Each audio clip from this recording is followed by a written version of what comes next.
Hello les cabis, comment ça va? Vous avez l'habitude de voir sur la chaîne beaucoup de choses assez variées pour vous montrer un petit peu tous les cas possibles qu'on peut rencontrer. Et j'aime bien vous montrer un petit peu toute la variété de voitures sur laquelle je travaille. Alors c'est vrai que vous avez pu voir des Ferrari, des Bentley, des Porsche, des Audi, des Mercedes, mais aussi bien des Opel, des Peugeot, des Fiat. Moi je ne fais pas de différence, que ce soit travailler sur une voiture de prestige, de luxe, premium, ou sur une petite voiture populaire ou culte, il n'y a aucune différence pour moi. Je ferai toujours la même qualité de travail. Alors celle d'aujourd'hui, c'est un très gros, pas modèle, mais succès. Pour savoir laquelle, on regarde juste après.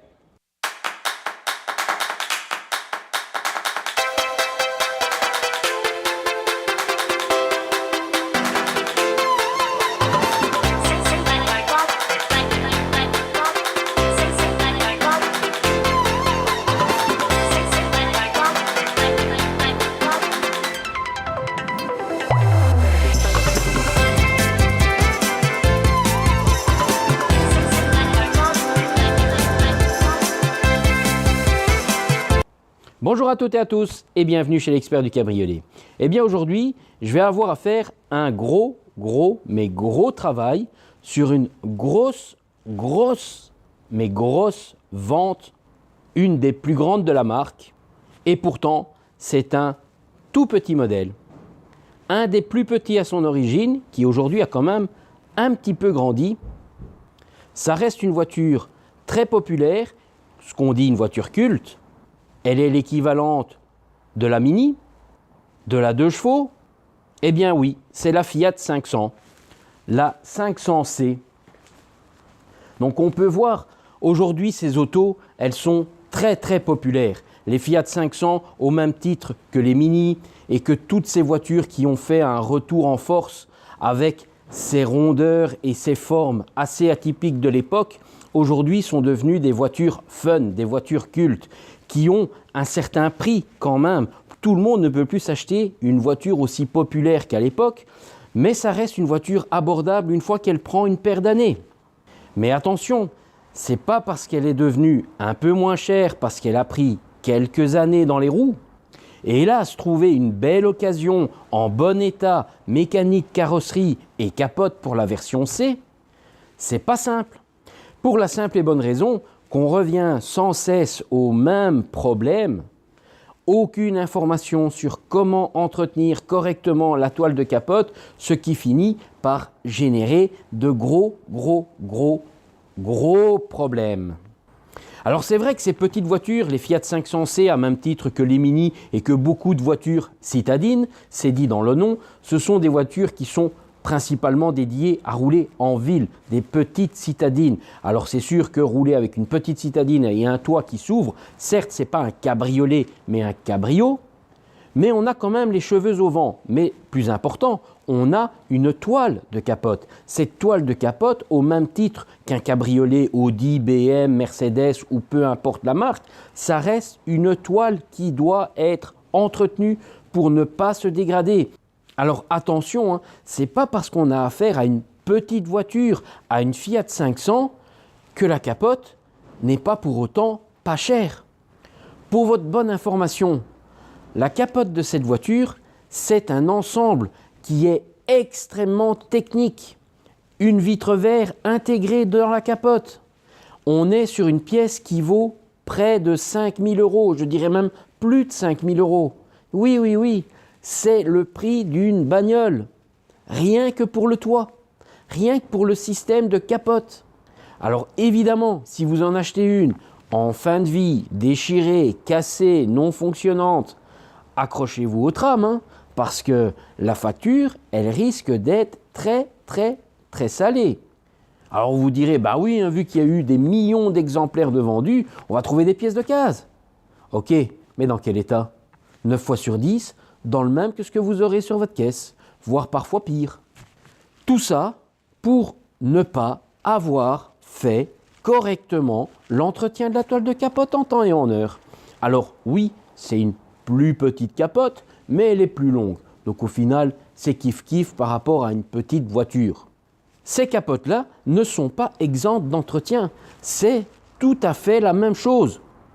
La position est peut-être différente puisqu'on est rien que sur le toit, on ne déborde pas sur les côtés, et ça a encore plus de raisons d'être un peu mieux suivi parce que justement, la crasse va bien pouvoir rester à plat et ne va pas se dégager, ne va pas aussi facilement partir sur les côtés. Là, on peut avoir vraiment de belles grosses accumulations sur le haut et sur toutes les nervures, partie arrière, renfoncement de la vitre. En règle générale, quand j'ai une petite auto comme ça avec un cabrio comme la Fiat 500C ou même les classiques open air, c'est vrai que j'ai jamais vraiment montré de vidéo sur les Polo open air, les Ibiza open air, les Golf avec les Country open air. Ça reste la même chose, mais l'entretien est identique. Alors attention, les qualités de toile peuvent être différentes. À l'origine, les Polo open air par exemple, c'est du vinyle. Aujourd'hui, on peut avoir du vinyle ou de l'alpaga. L'une comme l'autre s'entretiennent, mais pas de la même manière, pas du même rythme et pas avec les mêmes produits. On retrouve ces fameux open air chez Renault, sur les Twingo, chez Citroën, sur les C3 pluriels. Enfin, il y a plein de voitures avec des open air en toile qui ont besoin d'un entretien. Alors ici, certes, on l'appelle cabrio. C'est une toile de capote, ça nécessite le même soin qu'un vrai cabriolet. Ce qui, hélas, n'a pas été fait. Alors ce propriétaire a pris cette auto parce qu'il a été en voir beaucoup. C'est un vrai fan de la marque, c'est un vrai fan de Fiat et encore plus de la Fiat 500, ancienne génération et nouvelle. Alors évidemment, pour rouler au quotidien et avec les contraintes des routes d'aujourd'hui, c'est plus agréable de rouler avec une nouvelle 500. Mais encore une fois, il y en a une panoplie de 500 et des 500C, pareil.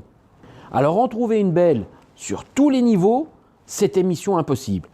Après, il faut aussi que ces autos rentrent dans les budgets, parce qu'évidemment, on n'est souvent pas sur un budget no limites. Ce client étant déjà fan de ce que je fais, et oui, ça me fait toujours un pincement au cœur de dire que j'ai des fans de ce que je fais. Mais enfin, ça fait plaisir quand même.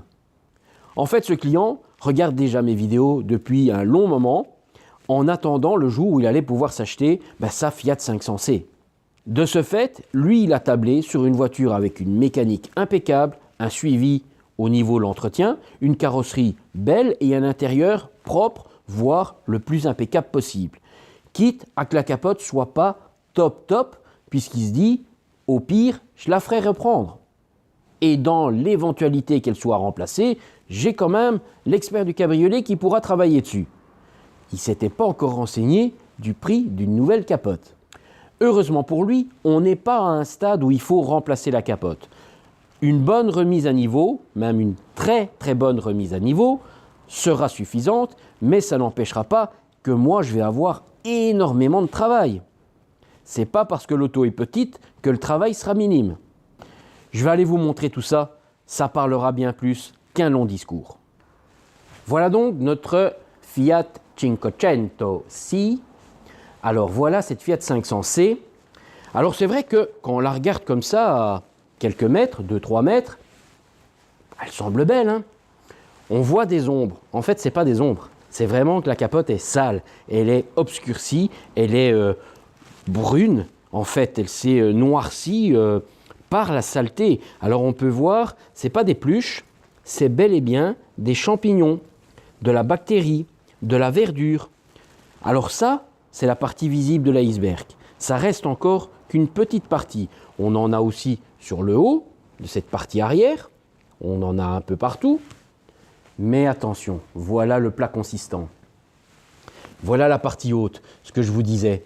C'est là où va vraiment se concentrer et s'accumuler toute la saleté, les bactéries, les champignons. L'auto reste en règle générale à l'extérieur. Donc on a vraiment un amas de crasse, de verdure. Et là, on a vraiment la panoplie complète. On a des champignons, de la bactérie, de la verdure, de la saleté, de l'encaissement de terre ou je ne sais quoi, plus brunâtre sur le centre.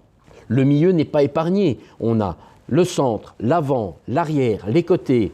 Tout est rempli de problèmes quelque part. La végétation, les bactéries, les champignons, la salissure, l'accumulation de saleté, l'utilisation sans aucune protection au fil du temps. On peut voir même sous le béquet, tout ça c'est très vert, hein. Même chose de l'autre côté, tout le long. Ici, on a une partie qui est beaucoup plus sombre sur les bords. L'accumulation de saleté, quand peut-être on ouvre, on ferme, les retours, la poussière, la crasse qui vient s'imprégner. Et on a vraiment un ensemble qui est très sale. Alors évidemment, vous imaginez bien que cette capote qui n'a pas eu d'entretien à aucun moment de sa vie, parce que là, on ne va pas me faire croire qu'il y a eu des entretiens quels qu'ils soient, on a très certainement essayé d'arracher avec classique nettoyeur haute pression, Karcher ou autre, pour essayer de dégorger un petit peu ça, mais tout ce qu'on fait, c'est faire pire que mieux. Vous endommagez la toile, vous abîmez la trame et vous permettez à la nouvelle saleté et aux nouvelles crasses de s'imprégner encore plus facilement et encore plus profondément dans le tissu. Eh bien, ça parle de lui-même, hein. Cette auto, elle a un peu plus de 10 ans, elle a 10-12 ans, elle est plutôt peu kilométrée, mais elle a déjà une capote qui est bien loin. Alors là, je vais encore pouvoir faire usage de la panoplie complète de mes produits, parce qu'évidemment, là, va falloir jouer des coudes avec les crasses pour éjecter tout ça, éliminer toutes ces bactéries, encrassements et tout ce qui est rentré dans ce tissu au fil des années pour pouvoir justement lui redonner un bel aspect, bien beau, bien propre, bien net, mais surtout imperméable. Et que maintenant, on ait des gouttes qui perlent bien.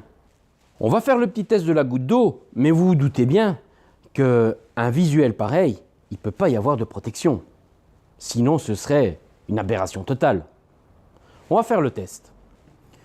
Donc nous voilà sur le haut de cette capote. J'ai mon petit capuchon avec un petit peu d'eau.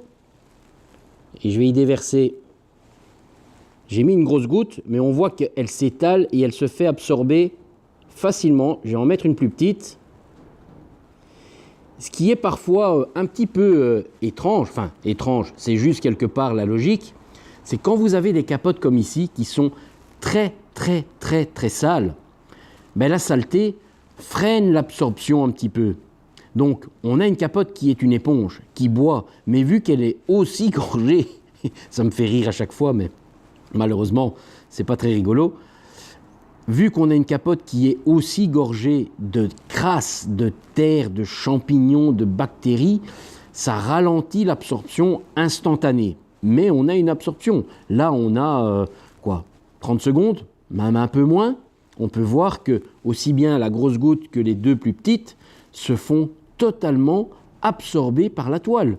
Parce que cette toile n'a plus aucune protection, quelle qu'elle soit. C'est une éponge géante. On le voit à tous les niveaux. Que ce soit les champignons blancs, les bactéries jaunes. On a toutes les couleurs ici. On a du blanc, du jaune, du vert, du brun, du noir. On a... c'est carnaval. C'est carnaval. C'est pas le carnaval de Venise, mais c'est carnaval quand même. C'est un massacre. Quand vous voyez tout ça, c'est une catastrophe. Reste à espérer que la toile ne s'est pas trop fait décolorer ou manger par ce genre de bactéries, champignons et autres. Parce que ça bouffe la couleur et ça bouffe le tissu. Si on revient sur nos gouttes, voilà, il y a une grosse minute maintenant de passer, on n'a plus de gouttes, hein. On n'a plus que deux énormes auréoles. La grande est devenue aussi grande que les deux petites. Et voilà ce qui reste de nos 3 gouttes d'eau. Il est grand temps d'intervenir et de solutionner ça. Bon, on constate bien qu'il n'y a plus de protection. La capote est très sale. Et que ça ne va pas être juste un petit brossage, un petit nettoyage vite fait, bien fait, mais bel et bien de multiples passages avec différents produits afin de réaliser les différentes étapes correctement dans les règles de l'art et éliminer le problème du cœur jusqu'à l'intégralité qui est plus du tout de problème sur cette toile de capote, la retrouver belle, propre, saine et réimperméabilisée. Une fois que tout ça s'est terminé, restera au client de bien suivre au minimum une fois par an l'entretien fait correctement dans les règles de l'art avec les bons produits. Il y a une expression qui dit il y a du pain sur la planche, mais là on peut dire il y a la boulangerie tout entière à construire. Hein. Allez, c'est parti. Bon, et bien pour finir, le travail s'est pas du tout passé comme prévu. Alors comme on a pu constater, la capote présentait déjà énormément de saleté, des champignons, de la bactérie, de la verdure, des taches brunes, un petit peu toutes sortes de problèmes déjà liés principalement au non-entretien, à l'accumulation de saleté et aux années passées sans jamais avoir été suivies et entretenues correctement.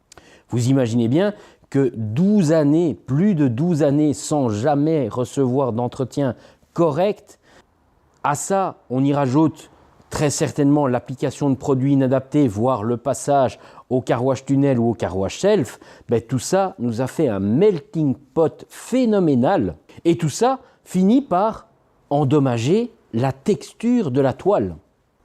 Alors oui, certes, j'ai effectué différents types de nettoyage pour réussir à éliminer quasiment la totalité de toute la saleté. Je dis quasiment parce qu'il y en avait tellement d'imprégnés.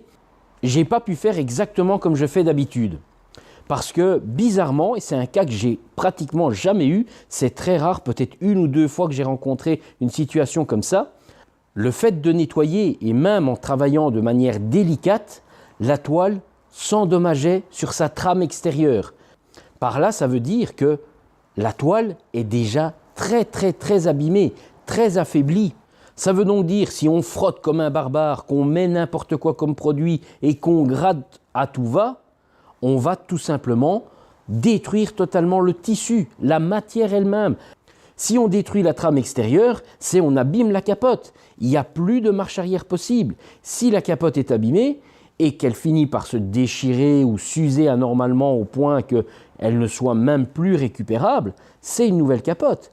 Et quand on sait le prix d'une capote comme ça, on y prête 2 fois plus attention. Hélas, les propriétaires précédents s'en sont pas souciés. C'est aujourd'hui le propriétaire de cette auto qui doit rattraper les plus de 12 années de malfaçon et à qui on a confié cette mission, à Bibi.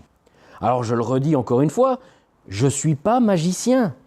Alors certes, j'ai de l'expérience, certes, j'ai toute une gamme de produits professionnels qui me permettent de réaliser certains travaux parfois très délicats, mais je ne suis pas magicien. Je ne peux pas remettre une toile comme neuve si elle est morte ou presque morte. En fait, ici, le client au départ, il voulait retrouver un visuel comme neuf. Même s'il y avait un petit peu de dégâts visuels, traces d'usure ou autre, il voulait retrouver l'éclat d'une toile comme neuve. Le vrai problème, c'est qu'ici, on était sur un rouge grenadine. Et que ce rouge-là, si on fait une coloration bordeaux comme il existe dans le kit de recoloration, on va perdre la vraie couleur d'origine. On va avoir certes du bordeaux, mais beaucoup plus foncé. Vu un petit peu les problèmes que j'ai découverts au fil du travail, au fil de l'avancée des travaux, j'ai donc rappelé le client et on en a un petit peu discuté.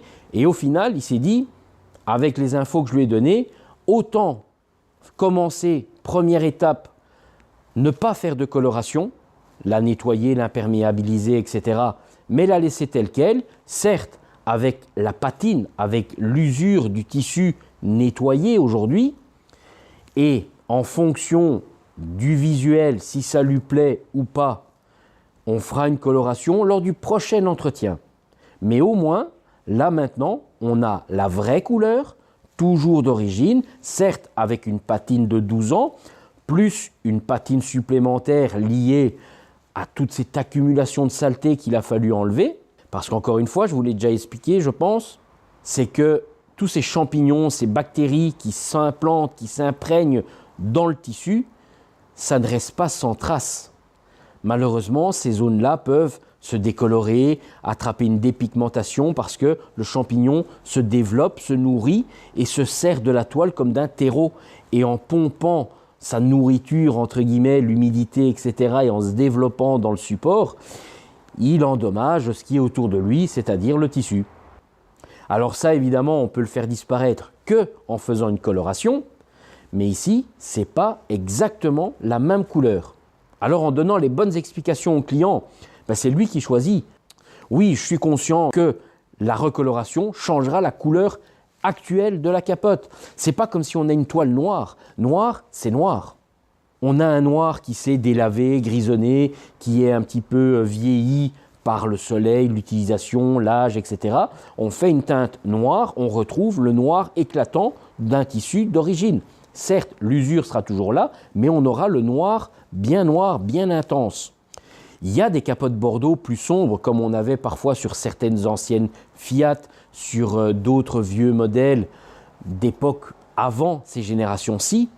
Et le Bordeaux qui existe correspond à ces anciennes teintes qui existent toujours sur d'autres modèles.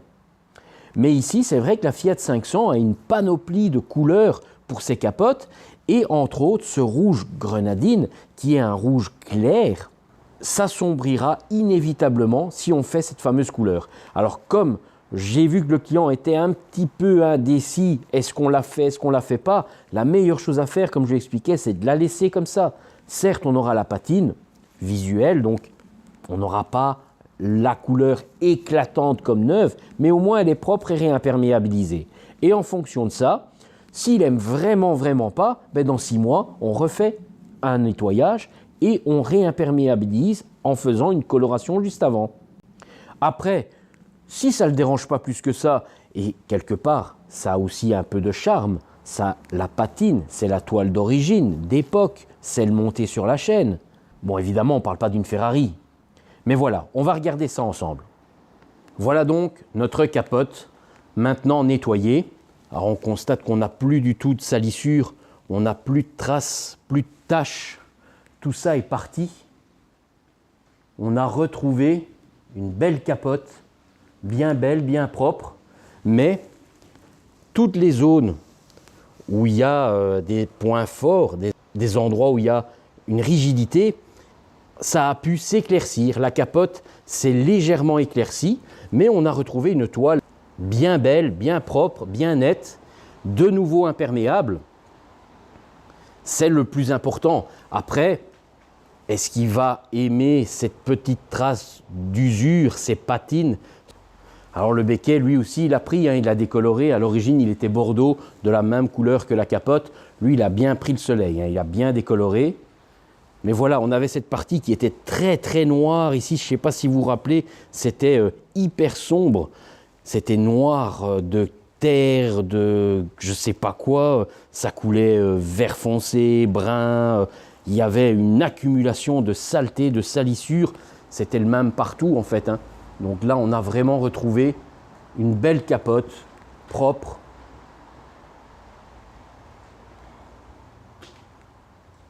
Et alors on voit les petites zones qui se sont un petit peu plus éclaircies, soit parce qu'il y avait déjà des champignons qui ont un peu démangé, ou c'est les zones rigides qui ont cette usure, cette patine à force d'ouvrir et de fermer la capote. Voilà, on va lui faire le petit test de la goutte d'eau pour voir si maintenant on a bien une toile qui perle. Donc j'ai mon capuchon, j'ai un petit peu d'eau, et on a bien aujourd'hui nos gouttes qui perlent. Ça, on était loin d'avoir ce résultat à l'arrivée de cette capote. Donc maintenant, on a retrouvé une toile bien belle, bien propre, bien saine et de nouveau imperméable. Voilà donc cet entretien qui a été bien chamboulé parce que le travail, il n'a pas été simple du tout. Ça m'a pris énormément de temps en plus que prévu, entre plusieurs traitements spécifiques pour vraiment éliminer toute cette verdure, tous ces champignons, ces bactéries, plusieurs savonnages, 3 savonnages pour récupérer quelque chose de correct, on va dire propre, et puis seulement terminer par l'imperméabilisant. Après, il faut se dire une chose, c'est que si maintenant on prend soin de cette capote et qu'on l'entretient de manière régulière, même si on ne fait pas de coloration, on ne fera que l'améliorer. Plus on en prendra soin, plus on parviendra à la garder dans son état, à figer la situation, voire même à l'améliorer et la rendre entre guillemets de plus en plus belle. Évidemment, pour ça, c'est à condition de bien respecter l'entretien, de bien faire les choses correctement. On est sur une capote de couleur, on va dire, pas vraiment claire, mais c'est un coloris un peu plus particulier que du noir. Il faut y apporter un peu plus de soin. C'est la même chose avec les capotes beige ou avec toutes sortes de capotes de couleurs claires comme les gris clairs, les verts mouchetés. Enfin, aujourd'hui, on a énormément de choix au niveau des coloris des toiles de capote, mais tous ces coloris très variés, très fun, ont vraiment besoin d'un soin bien spécifique. Entre autres, l'entretien devient vital, voire primordial pour conserver ce beau visuel. Bon, et bien voilà pour cette petite Fiat 500C. Ça se termine. Si vous avez aimé les explications et la vidéo, n'hésitez pas, un petit like, ça fait toujours plaisir et ça permet de voir que vous appréciez mon travail. N'hésitez pas à aller voir les autres vidéos déjà présentes sur la chaîne et abonnez-vous si ce n'est pas déjà fait. Allez, à la prochaine. Ciao, ciao.